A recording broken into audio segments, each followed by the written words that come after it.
Dos, tres. Ahí estamos. Gloria a Dios. Yo pregunto y usted dice, bendecido. ¿Cómo está el pueblo del Señor?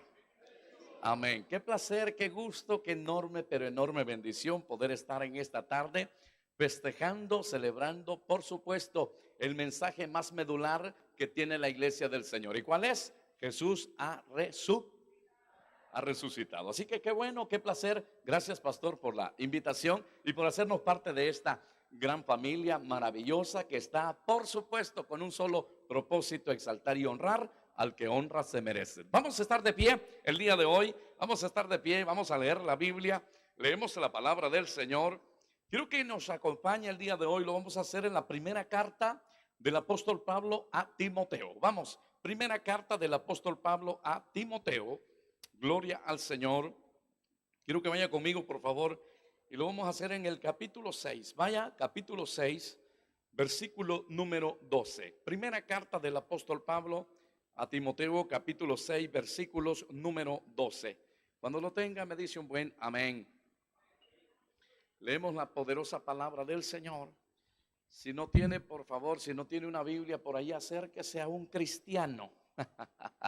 Capítulo 6, verso 12 de la primera carta del apóstol Pablo a Timoteo. Hoy sí, leemos su preciosa palabra y lo hacemos honrando al Padre, al Hijo y al Espíritu Santo. Y en su letra nos dice así: primera carta del apóstol Pablo a Timoteo, capítulo 6, verso 12. Dice: pelea la buena batalla de la fe, echa mano de la vida eterna, a la cual asimismo fuiste llamado, habiendo hecho la buena profesión delante de muchos testigos. Oramos al Señor. Padre, gracias por esta gloriosa, maravillosa y bendecida tarde. Oh Dios mío, aquí estamos delante de ti, Señor, una vez más, con un corazón sensible, para que venga tu palabra, Dios eterno, de esa manera, Señor, para darnos consuelo, para darnos fuerza, para darnos fortaleza, para darnos, Señor, esperanza. Muchas gracias por todos, oh Dios eterno, lo que hasta el día de hoy hemos podido lograr como remanente, como tu iglesia.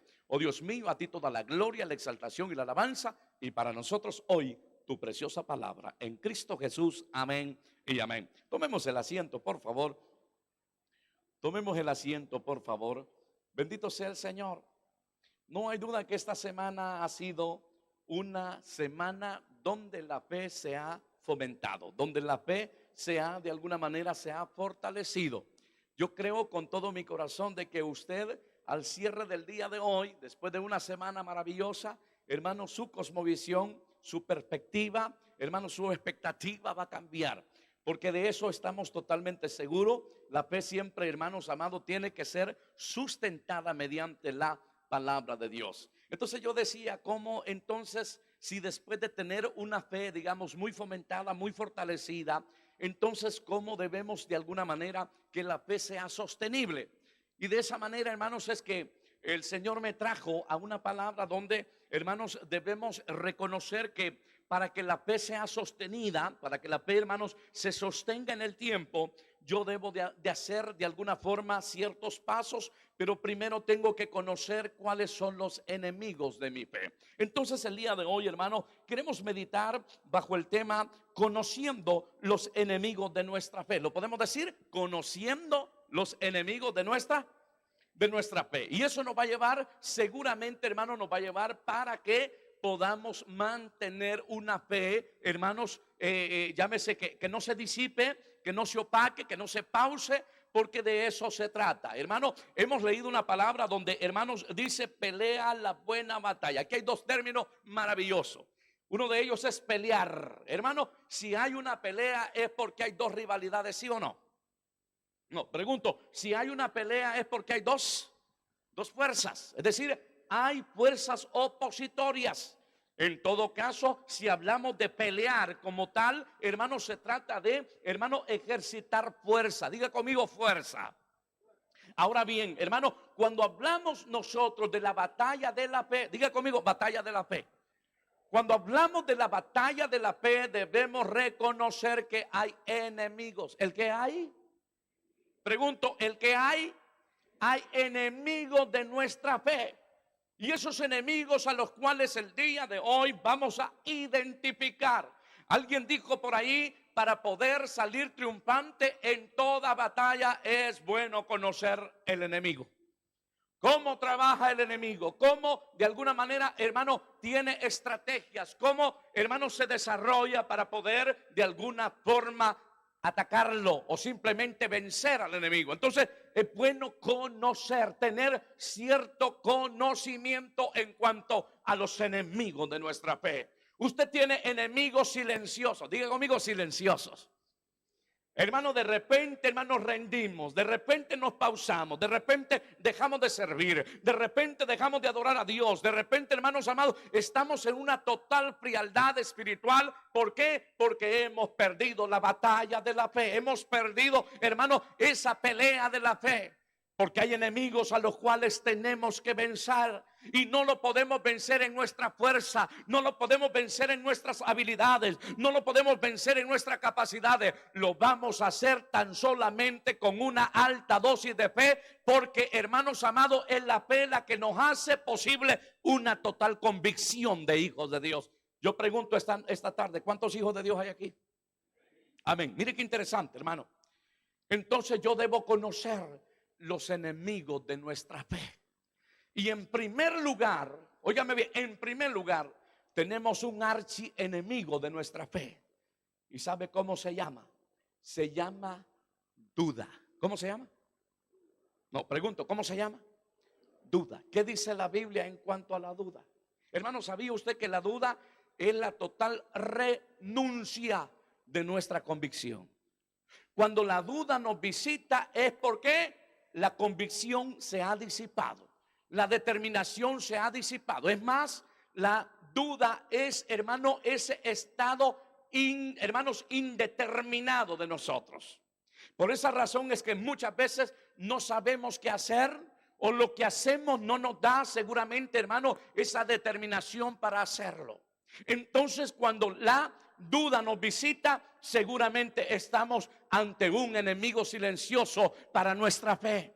Dice la Biblia, vaya conmigo por favor, y en esta ocasión, hermano, quiero invitarlo para ver, hermanos, qué nos dice la Biblia en cuanto a la duda. Y mire qué interesante, hermano, porque dice que la duda es, hermano, totalmente esa suspensión o esa indeterminación entre dos juicios, hermano, o dos decisiones. La certeza se pierde cuando llega la duda.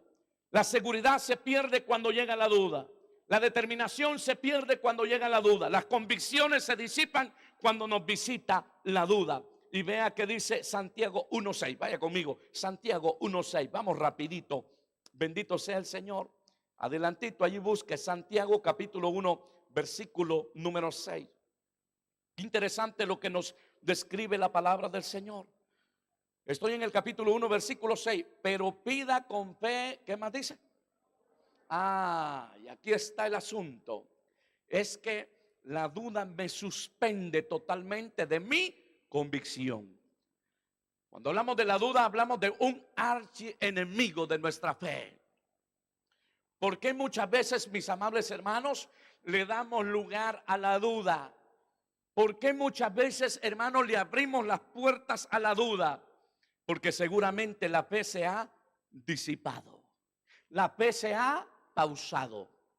Es por tal razón de que nosotros, como hijos e hijas de Dios, como familias determinadas y de convicción, no debemos de dar lugar a la duda. Debemos vencer la duda. ¿Cómo? ¿De qué manera la vamos a hacer? ¿De qué forma vamos a vencer la duda? Hermano, con una alta dosis de fe. Diga conmigo, la fe. Es más, fíjese de que tenemos un concepto muy clásico, pero también muy bíblico acerca de qué es la fe. La fe es la certeza de lo que se espera, la convicción de lo que no sé, de lo que no se ve. Esa es la fe. Entonces, cuando hablamos de fe, hablamos de convicción. Cuando hablamos de fe, hablamos de una determinación. Cuando hablamos de fe, hablamos de una seguridad. Cuando hablamos de fe, hablamos de una identidad determinada. Entonces, ¿cómo obra la duda? La duda obra, hermanos amados, de tal forma de que va en contra de mi fe.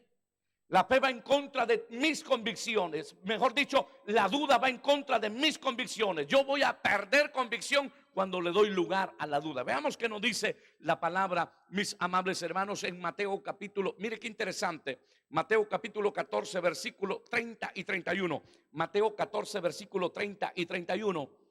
Interesante lo que, hermanos amados, podemos descubrir mediante la palabra de Dios. Capítulo 14 de Mateo, versículo número 30 y 31. Mire qué interesante lo que nos dice la palabra preciosa del Señor. Pero al ver el fuerte viento tuvo miedo y comenzando a hundirse dio voces diciendo: Señor, sálvame. Al momento Jesús, extendiendo la mano, asió de él y le dijo: hombres de poca, pero se lo dijo con una tremenda,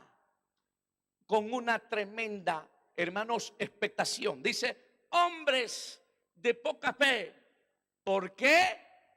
Pregunto, ¿por qué? ¿Por qué dudaste? Seguramente, hermanos, esto nos dice a nosotros que la duda va a ir totalmente en contra de nuestra fe. La duda nos puede de alguna manera disipar en cuanto a la caminata de fe, en cuanto a la lucha, a la batalla que tenemos como hijos de Dios. La perseverancia se vuelve sin duda alguna, mis amables hermanos, en la herramienta más importante para que nosotros podamos cumplir el propósito de Dios. Pero la duda, cuando visita la duda, óigame bien, cuando la duda, hermanos amados, llega a nuestro corazón, comenzamos a declinar, comenzamos a menguar y comenzamos, mis amables hermanos, a tener una pérdida de identidad como hijos de Dios. De tal forma que la duda se convierte en un enemigo de nuestra fe, ¿sí o no? ¿A quién le invadió la duda después de la resurrección de Jesús? ¿A quién? ¿Verdad que a muchos? Pero específicamente a un discípulo. ¿Cómo se llamaba él? Tomás. ¿Y sabe qué dijo Tomás? Así, ¿verdad? Como a veces decimos nosotros,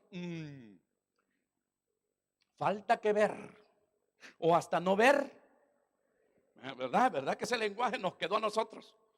¿Sabe por qué? Porque nos ha invadido ¿el qué? La duda.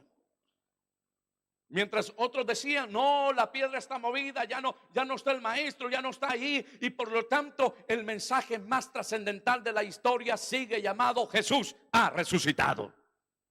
Y entonces, pero hermano, muchas veces la duda nos invade, la duda nos visita, la duda, hermano, interfiere en nuestra fe. Y por supuesto bloquea nuestra fe. Número 2, vaya conmigo, número 2, hermano, otro enemigo de nuestra fe se llama la lógica. Diga conmigo, la lógica. ¿Qué es la lógica? La lógica, hermanos amados, no es sino todas las reglas que por ende nos hacen regirnos, hermanos amados, en el sentido natural o en el sentido común. Note usted que la lógica muchas veces nos juega también la mala maniobra. Y no quiere decir con esto de que, hermanos amados, la fe va a anular la lógica de ninguna manera. La lógica es importante, pero no debe de ser la lógica la que nos gobierne. La lógica solo nos dice, hermanos amados, que nosotros tenemos y nos regimos por leyes naturales. Y eso es muy cierto.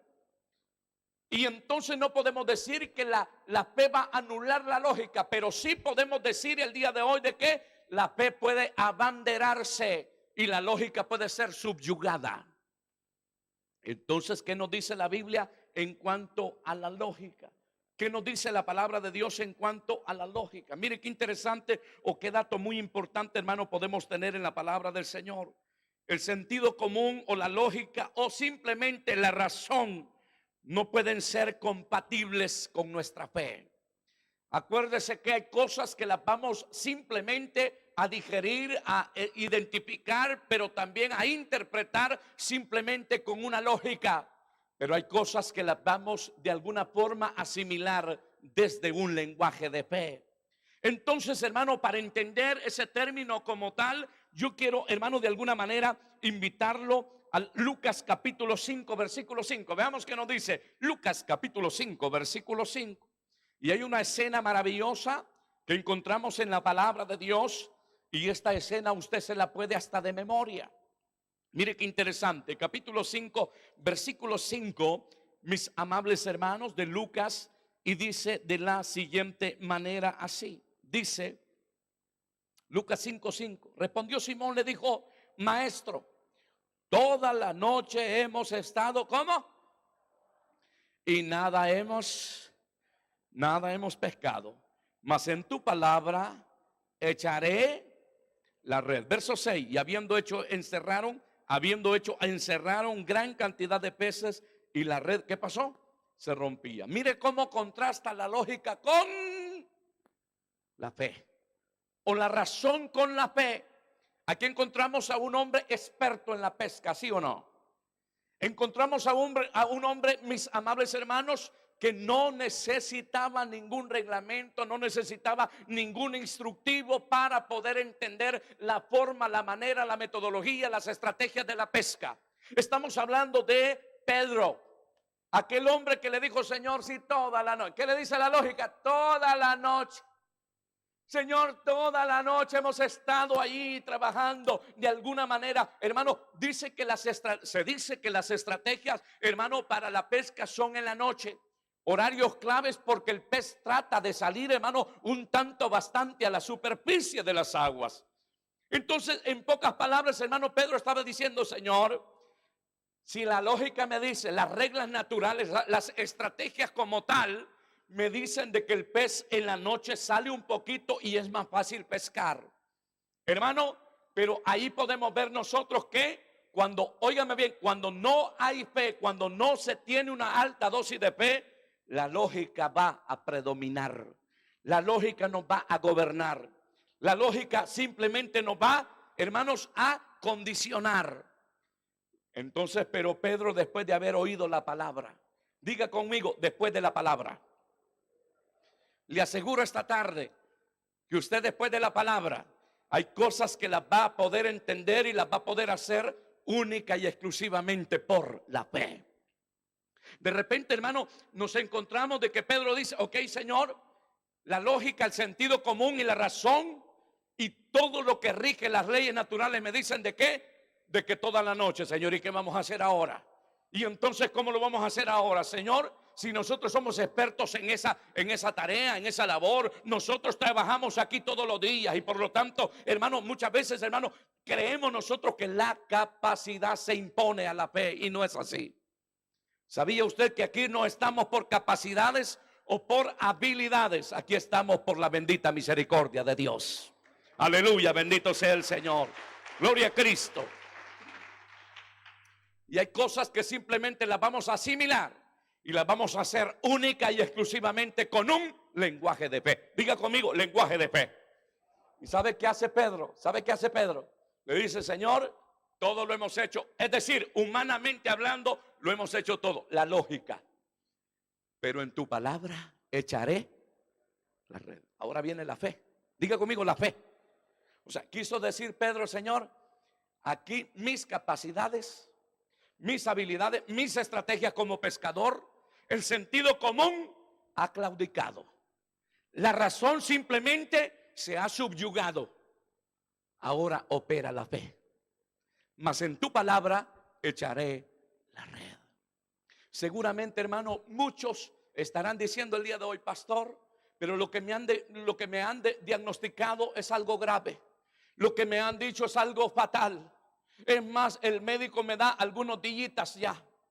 Es más, la medicina, en vez de caerme mejor, me va empeorando mi cuerpo. Otros simplemente dirán: pastor, me dijeron que después de las vacaciones yo pase por allí porque mi contrato, o simplemente mi contratación laboral, ya está terminada. Entonces, de alguna manera, hermano, eso le dice la razón, le dice la lógica. Pero la fe te dice de que para el que cree todo le es posible. La fe te dice que las cosas van a ser posibles si tan solo creemos en un Dios todopoderoso y reconocemos su poder. Aleluya. Oh, gloria a Cristo. Pero no es cierto que hay cosas que están batallando dentro de nosotros. Y la fe nos dice una cosa, pero La razón nos dice, no podés. Hermano, la lógica nos dice, no podés. Yo creo con todo mi corazón que muchos de los que un día desarrollaron o están por desarrollar un privilegio, la razón y la lógica les dice, no podés, prepararte más, tener. Y no es que estemos en contra de la preparación, porque hermano amado, Dios al que más se prepara, Dios más lo usa. Pero debemos reconocer de que hay cosas que las debemos asimilar mediante la fe. Los lenguajes de fe son importantes. Cuando se pierden, cuando nos invade la razón, cuando nos invade la lógica, cuando el sentido común se impone, hermanos amados, ante una realidad donde simplemente la lógica sí es importante, pero que no se abandere la lógica, que no se empodere la lógica. Porque si por la lógica, mis amables hermanos, haríamos todas las cosas, seguramente no estaríamos aquí. Si por las lógicas nos regimos nosotros como hijos de Dios, seguramente no estaríamos aquí. Pero en esta hermosa y bendecida y gloriosa tarde estamos porque es un ejercicio de fe. Estamos ante una lucha, estamos ante una batalla. Mis amables hermanos, las cosas no pintan agradable. Es más, la lógica le dice las cosas van a ir peor. La razón le dice, ¿sabes qué? Las cosas van a empeorar. La condición económica va a empeorar. Las cosas no están bien en el trabajo. Pero la fe me dice que si confiamos en Dios, Dios proveerá. Dios hará posible todo aquello por lo cual de alguna manera yo solamente debo de creer y confiar en Él. Pero eso me dice la fe. Por lo tanto, la lógica se convierte en un enemigo de nuestra fe. Y usted dirá el día de hoy, pastor, qué interesante poder hablar de la lógica. Porque es por la lógica que muchas veces, mis amables hermanos, perdemos identidad espiritual. Dice el Evangelio de Juan capítulo 5 versículos 6 y 7. Leemos por favor Evangelio de Juan capítulo número 5 verso 7. El Evangelio de Juan capítulo 5 versos 6 y 7. 5 versos 6 y 7. Miren qué interesante. Estoy en Juan capítulo 5 versos 6 y 7. Cuando Jesús lo vio acostado y supo que llevaba ya mucho tiempo así, le dijo, ¿quieres ser sano? Señor, le respondió el enfermo, no tengo quien. La lógica. Hermano, ¿qué hace la lógica? La lógica lo que hace es regirse por las leyes naturales. Y le dijo el enfermo, Señor, si no tengo quien mire cómo se impone la lógica. No tengo, Señor, quien me meta. Como cuando Jesús llegó después de 4 días con la familia con la cual Jesús se asociaba y de alguna manera, hermanos, se identificaba aquella familia de Betania. Y cuando la hermana de Lázaro le dice, Señor, si tú hubieras estado aquí, mi hermano no hubiese muerto. Cuando de repente le dijeron, Señor, está enfermo Lázaro, y de repente le dan la noticia, ya murió Lázaro, ok. Pero esto no sucede sino para que Dios se glorifique. Y entonces aquella mujer simplemente le dijo, Señor, oiga cómo opera la lógica. Señor, le dice Marta, ya hiede. ¿Han pasado cuántos días? Ya hiede, Señor, ya no. La lógica nos dice de que ya el cuerpo está totalmente descompuesto. Y por lo tanto, Señor, aquí lo contrario, de alguna manera, vamos a ser afectados negativamente o nuestra salud se va a afectar. Por lo tanto, Señor, ya no tiene sentido hacer algo que va totalmente en contra de la lógica. ¿Y sabe qué le dice el Señor? Marta, quita la piedra. Hermano, de alguna manera hay cosas que están en nosotros e impiden poder ver la gloria de Dios. Es necesario quitar la piedra, porque la piedra es sinónimo de duda, sinónimo de lógica, sinónimo de incredulidad. Y cuando quitamos o desplazamos aquello que nos pausa, que nos bloquea o que nos separa de ver la gloria de Dios, entonces, mis amables hermanos, impera la fe. Entonces abanderamos la fe. Y entonces por la fe vamos a ver cosas grandes. Por la fe lo que no es será. Por la fe aquello que no existe será una realidad. Por la fe, mis amables hermanos, aquello que tú lo ves imposible, aquello que tú lo ves difícil, aquello que tú lo ves lejos, por la fe va a ser una realidad. Cuando la lógica te dice no, es una enfermedad, de alguna manera es una enfermedad crónica, es una enfermedad que no tiene medicina, que no tiene cura, la fe te dice, ¿sabes qué? Solo cree en Él y será posible, porque para Él no hay nada imposible. Aleluya, bendito sea el Señor. Aleluya. Todo es asunto de fe. Diga conmigo, de fe. Todo es asunto de fe. Y entonces aquel enfermo dijo, Señor, si yo no tengo quien Estaba pensando en la fuerza física. Estaba pensando seguramente en las cheradas, ¿verdad? Como quien dice, Señor, no tengo aquí, ¿verdad? El amigo, no tengo aquí el cuate, el chero, el camarada. ¿Verdad que algunas veces así nos ponemos nosotros, ¿verdad? Hermano, ya vaya al trabajo. Si yo no tengo cuello. ¿Ve que así somos nosotros? Pastor, usted no sabe si yo aquí nada tengo. Aquí me dejó mi familia, me dejó, qué sé yo, tengo deudas, tengo esto, tengo lo otro. Entonces aquí ya no hay argumento para mí. Hermano, si tan solo hablamos un lenguaje de fe, las cosas van a cambiar. Si tan solo determinamos con un lenguaje de fe, las cosas pueden cambiar. Porque todo es asunto de fe. Diga conmigo, asunto de fe. Todo es asunto de fe. No se quede simplemente, hermanos, ahí en el sentido común, en la razón. Usted dirá, pastor, entonces, ¿qué pasa con la razón? Hermano, no se trata que la fe anula la razón, pero puede subyugarla. Como quien dice, la razón únicamente es y nos ayuda para los diagnósticos de la realidad. Pero para transformar la realidad, ¿qué necesitamos? Fe. ¿Qué necesitamos? Fe. La lógica y la razón y el sentido común solo nos ayuda para hacer un diagnóstico de nuestra realidad. Pero la fe nos ayuda a transformar esa realidad.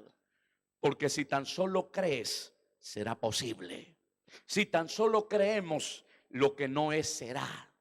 Porque si tan solo creemos, hermano amado, aquello que no existe, aquello que no es, lo llamaremos como que si fuese. Porque todo es asunto de fe. ¿Cuántos dicen amén el día de hoy? Ok, número 3. Vamos rapidito. Enemigos de nuestra fe. Allí estamos todavía.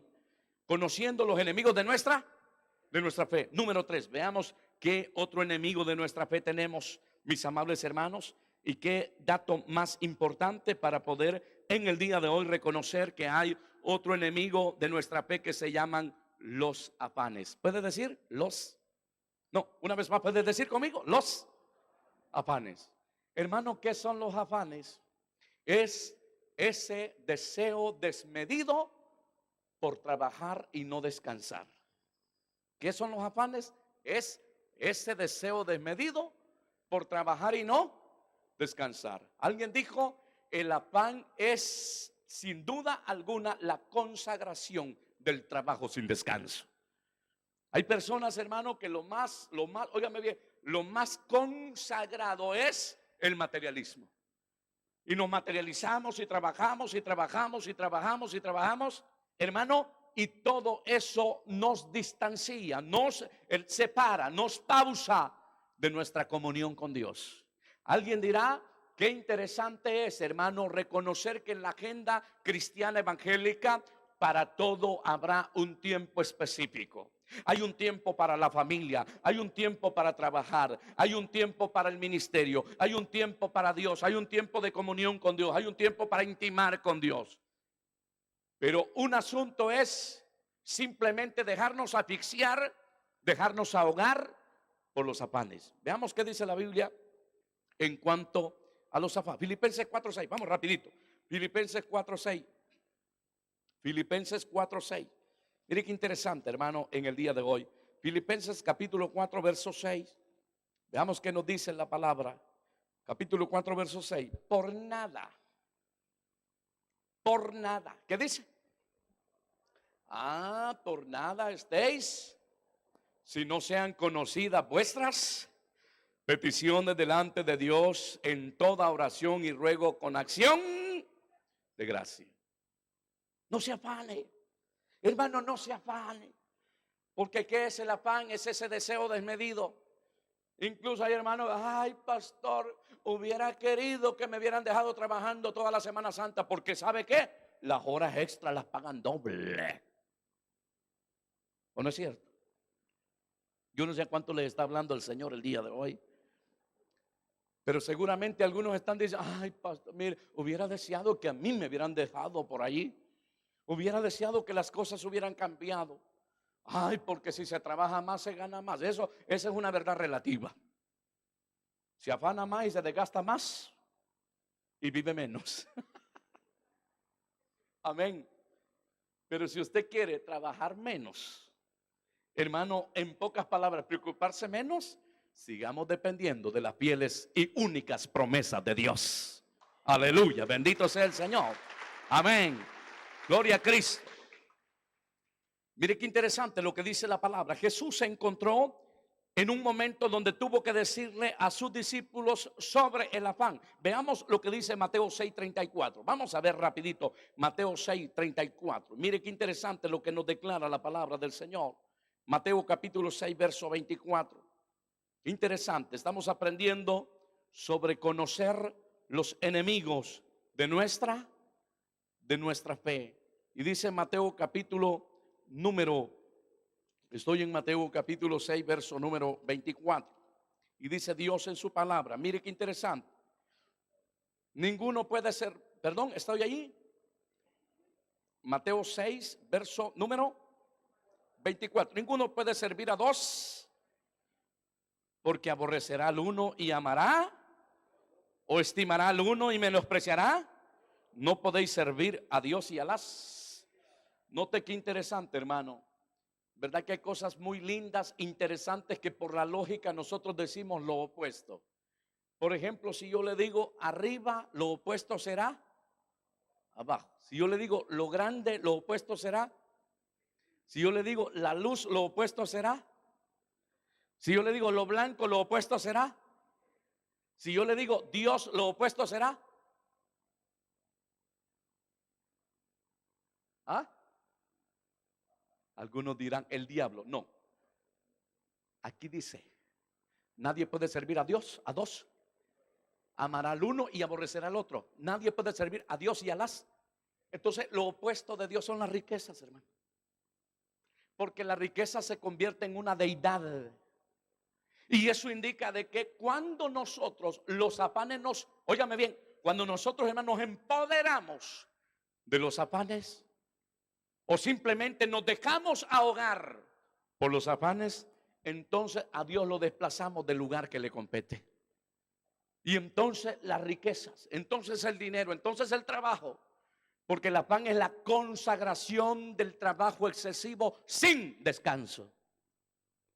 No es posible. Yo alabo al Señor por ver un pueblo de Dios, un remanente maravilloso, hermanos amados, que reconocen que esta semana se deben única y exclusivamente a Dios para agradecer el favor de Dios, pero sobre todo, hermanos amados, para vivir un estilo de vida que dé testimonio de nuestra fe.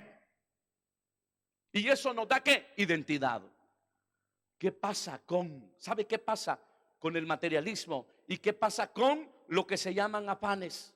Hermano, todo eso nos lleva a una separación de Dios. Dice la Escritura, vaya conmigo al capítulo número 8, verso 14. Lucas 8:14. Veamos qué dice. Lucas 8:14. Vamos rapidito, hermano. Lucas 8:14. Y dice el Dios en su palabra. Lucas 8:14. Mire qué interesante. Lucas capítulo 8, verso 14. Y dice así: la que cayó entre espinos, estos son los que oyen, pero oyéndose son. ¿Por qué son ahogados? Pregunto, ¿por qué son ahogados? Por los afanes. Estos son los que oyen. Ay, qué bonito estuvo, pastor. No, hombre, qué semana más maravillosa. Y qué lindo y qué maravilloso. Espérese de mañana para allá. Ahora, gloria a Dios porque venimos a refilar a la casa de Dios. Pero para que nuestra fe pueda ser sostenible, yo necesito conocer que tengo enemigos. Y un enemigo número uno tiene que ver con la duda. Tiene que ver con la razón o la lógica, pero también con los afanes. Ay, hermano, es que el afán se me olvidó todo. ¿Sabe que un problema que tenemos nosotros los seres humanos por naturaleza, sabe cuál es? Que somos olvidadizos. Se nos olvida. Así como aquellos, ¿verdad? Que el Señor ya les había prometido, ya la promesa estaba dicha, ya les había hablado, ya había determinado el Señor y le dijo, ¿saben qué? Es necesario que el Hijo del Hombre sea entregado en manos de pecadores y que pueda ser llevado a la cruz, muera, pero también al tercer día resucite. ¿Sabe qué? Se les había olvidado. Como quien dice, todos regresaron a su, ¿verdad? A su ambiente, todos regresaron, hermanos amados, allá, como que nada hubiese pasado. Y de repente se dan la sorpresa de que Jesús había resucitado. Hermano, esa no debe de ser para nosotros ya una sorpresa, sino una convicción, una determinación. Y que los afanes no nos hagan ahogar la semilla de la palabra de Dios. Hoy nos vamos a ir en esta tarde, hermanos amados, muy fortalecidos, muy llenos, muy fomentados en cuanto a la fe. Pero que no se nos olvide mañana, de alguna manera, la jornada vuelve, el trabajo vuelve, la agenda vuelve, hermano. Pero que no se nos olvide de alguna forma de que nosotros seguimos dependiendo única y exclusivamente de las fieles promesas de nuestro Dios. Aleluya. Bendito sea el Señor. Primera Timoteo 6:8. Vamos, ya casi terminamos. Primera Timoteo 6:8. Veamos qué dice. Primera Timoteo 6:8. Casi terminamos. Primera Timoteo 6:8. Y mire lo que dice la palabra del Señor. Primera Timoteo 6:8. Estoy. Y dice la palabra del Señor. Así que teniendo sustento y abrigo, estemos, ¿cómo dice? Contentos con esto. Hermano, ¿qué nos enseña la palabra de Dios en cuanto a los afanes? Que el afán es un enemigo silencioso de nuestra fe que nos puede llevar a ahogar y a disipar nuestra convicción. Y nuestra identidad puede verse opacada cuando los afanes nos invaden. De tal forma de que el afán es ese deseo desmedido por trabajar y no descansar. Yo creo con todo mi corazón que necesitamos conocer a los enemigos de nuestra fe. Porque si los conocemos, vamos a saber triunfar sobre ellos. Cuando hagamos, de alguna manera, hagamos coronar nuestra fe.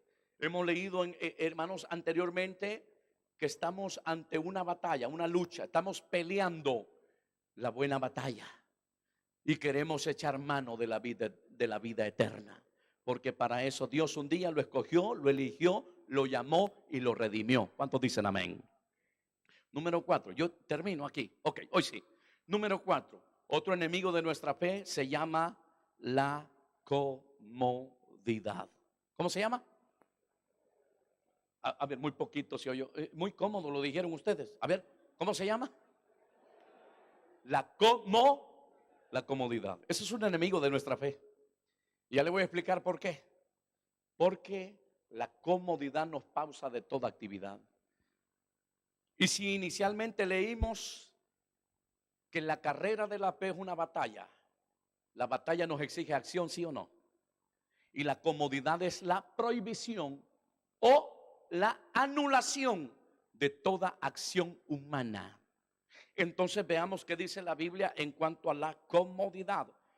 Dice la palabra de Dios, si me acompaña el día de hoy, 2 Timoteo 2:1. 2 Timoteo 2:1. 2 Timoteo capítulo 2 verso 1. La comodidad es precisamente ese conjunto de circunstancias para vivir a la manera de uno mismo, renunciando únicamente al esfuerzo. Ahora bien, 2 Timoteo 2:1 dice: tú pues, hijo mío, esfuérzate en Pregunto algo el día de hoy, ¿verdad que el esfuerzo exige acción, sí o no? ¿Verdad que el esfuerzo es la renuncia de toda comodidad? Entonces, ¿qué sucede muchas veces? Que la comodidad se convierte en un enemigo silencioso de nuestra fe. Tanto así que, ¿dónde está el hermano? ¿Dónde está la hermana? ¿Dónde está la sierva de Dios? ¿Dónde está el servidor? Por la comodidad pausaron el servicio. Por la comodidad pausaron el lenguaje de fe.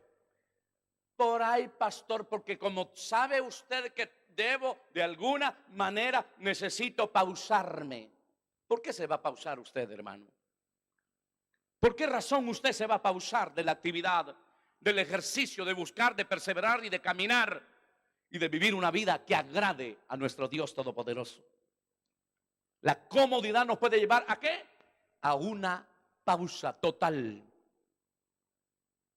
en cuanto a nuestra caminata de fe. Mire qué interesante, hermano. Había un momento, Éxodo 14:15. Hermanos, nos habla de un episodio maravilloso. Éxodo 14:15. Y es precisamente, hermano, la promesa ya estaba dada.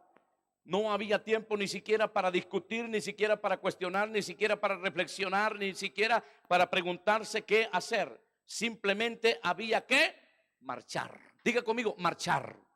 Yo debo marchar. Entonces Jehová dijo a Moisés: ¿por qué clamas a mí? Di a los hijos de Israel que marche. Hermano, la comodidad es la renuncia a todo esfuerzo. Pero hoy, en esta noche maravillosa, en un día maravilloso, queremos validar el compromiso del esfuerzo. ¿Y cómo? ¿De qué manera? Estando en la casa de Dios, haciendo lo que debemos hacer. Porque si hay algo que, hermanos amados, nos va a dar garantía de la vida eterna, va a ser siendo fieles al Señor hasta que Cristo venga. Así que vale la pena. Solo recuerde que hay enemigos de nuestra fe, el cual tenemos que identificar y debemos de triunfar sobre ello. Mi deseo esta tarde, ¿sabe cuál es? Que si conoce ahora los enemigos de nuestra fe, entonces ahora usted sabrá qué hacer y cómo identificarlos. Cuando de repente, hermano, ya no haya el deseo, ay, estoy cansado, comodidad, enemigo, el enemigo de la comodidad. Pastor, yo fuera, pero ¿qué tal si me dicen que no? O si me dicen que sí. Mire, yo puedo evangelizar, pero siempre la gente me dice que no. El enemigo de la duda. La duda le está invadiendo. Pastor, vi que yo sirviera, pero mire, me dejaron este turno, me dejaron lo otro. El enemigo de los afanes. Entonces necesitamos ante ello validar nuestro compromiso de fe y poder decir de alguna manera que hay que forzarse. Hermano, hay tres herramientas o tres ingredientes maravillosos con los cuales Dios trabaja. Número uno se llama voluntad. Diga conmigo. Número dos, tiempo. Y número tres, esfuerzo. Voluntad, tiempo y esfuerzo. ¿Hasta cuándo, pastor? Hasta que Cristo venga. Démosle un fuerte aplauso al Señor. Oramos al Señor. Padre bendito, gracias. Gracias, Señor, por esta hermosa, maravillosa y gloriosa tarde. Oh Dios mío, aquí estamos delante de ti, Señor, para validar nuestro compromiso de fe, nuestro compromiso de fidelidad, nuestro compromiso de seguir caminando. Sabemos, Señor, que nos enfrentamos con muchas realidades a las cuales ya estamos por anticipado, estamos ya entendidos. Oh Dios mío, aquí estamos delante de ti, Señor, únicamente argumentando por la fe que seguiremos adelante, argumentando por la fe que seguiremos en tus promesas, argumentando por la fe que el que vino enfermo se irá sano en el nombre de Jesús. Tú que estás aquí seguramente con un lenguaje donde se ha apoderado la razón, la lógica, el sentido común y a veces la duda. Solamente te digo hoy en esta noche, solo basta que renuncies a esa duda renuncies a ese sentido común que únicamente te dice: no puedes, no vales, no tienes. Y el lenguaje de fe te dice: solo basta creer, porque al que cree todo le es posible. Bendito Padre, gracias Señor. Gracias por tu palabra, amado hermano.